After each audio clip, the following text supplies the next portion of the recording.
রাত্রির বৃষ্টি আর একটি ডেলিভারি বয়ের গল্প। রাহুলের নাম। শহরের অসংখ্য গলিপথে সে প্রতিদিন খাবার পৌঁছে দেয়, কিন্তু আজকের রাতটা ছিল আলাদা। আকাশ যেন ফেটে পড়েছে।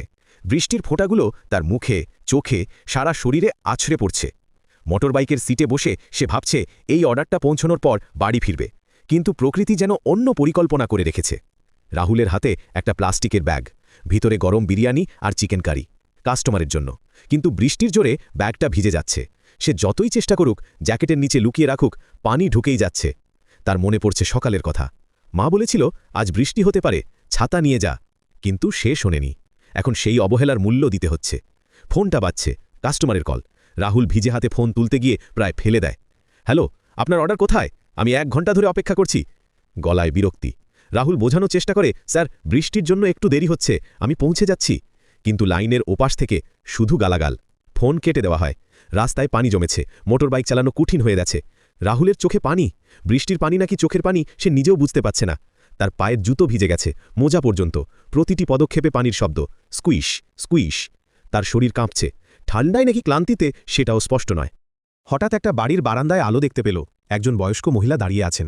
তিনি রাহুলকে ইশারা করে ডাকলেন, এই যে, এদিকে আয়। এত বৃষ্টিতে কোথায় যাচ্ছিস? রাহুল দ্বিধায় পড়ল। কাজ আছে, সময় নষ্ট করা যাবে না। কিন্তু মহিলার চোখে যে দয়া, সেটা তাকে থামতে বাধ্য করল। আমি ডেলিভারি বয় মাসি, একটা অর্ডার দিতে হবে, রাহুল বলল। মহিলা হাসলেন। এই বৃষ্টিতে তুমি তো একদম ভিজে গেছো। 1 মিনিট দাঁড়াও। তিনি ভেতর থেকে একটা ছাতা আর 1 গ্লাস পানি নিয়ে এলেন। এই নাও, ছাতাটা রেখে দাও আর পানি খাও, দেখছি কত কষ্ট করছো। রাহুলের গলা শুকিয়ে গিয়েছিল। পানি খেয়ে একটু স্বস্তি পেল। মহিলার মুখে এমন একটা হাসি, যেটা তার মায়ের হাসির মতো। মাসি, আপনি কেন আমাকে সাহায্য করছেন? আমি তো অচেনা। মহিলা বললেন, বাবা, মানুষ মানুষের জন্য। তুমি কারো ছেলে, কারো ভাই, তোমার মা বাবাও চিন্তা করছে। এই বৃষ্টিতে তুমি ভিজে কাজ করছো, আমার মনে দয়া হলো। সেই মুহূর্তে রাহুলের ফোন আবার বাজল। কাস্টমার। এবার গলার স্বর আরও রাগান্বিত। তোমার অর্ডার আর লাগবে না, ক্যান্সেল করে দাও, এত দেরি করেছ। লাইন কেটে গেল। রাহুলের মুখ নিচু হয়ে গেল। সারাদিনের পরিশ্রম, বৃষ্টিতে ভেজা, সব বৃথা। কোনো পেমেন্ট নেই, উল্টো কোম্পানি থেকে পেনাল্টি কাটবে। মহিলা রাহুলের মুখ দেখে বুঝলেন। কি হয়েছে বাবা? রাহুল সব বলল। মহিলা তার কাঁধে হাত রাখলেন। দেখ, জীবনে এমন দিন আসবে, কিন্তু হাল ছেড়ে দিলে চলবে না। তুমি সৎভাবে কাজ করছো, এটাই বড় কথা। আল্লাহ দেখছেন। তিনি রাহুলের হাতে কিছু টাকা দিতে চাইলেন। রাহুল নিল না। মাসি, আপনার ছাতা আর পানি যথেষ্ট। বৃষ্টি একটু কমেছে। রাহুল বিদায় নিল, মহিলার দেওয়া ছাতা মাথায়। মনে একটা শান্তি।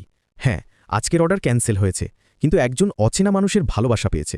সেটাও কম কি? বাড়ি ফেরার পথে সে ভাবল, কাল আবার কাজে যাবে।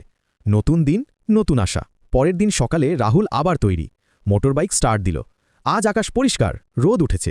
তার ব্যাগে আজ ছাতা আছে।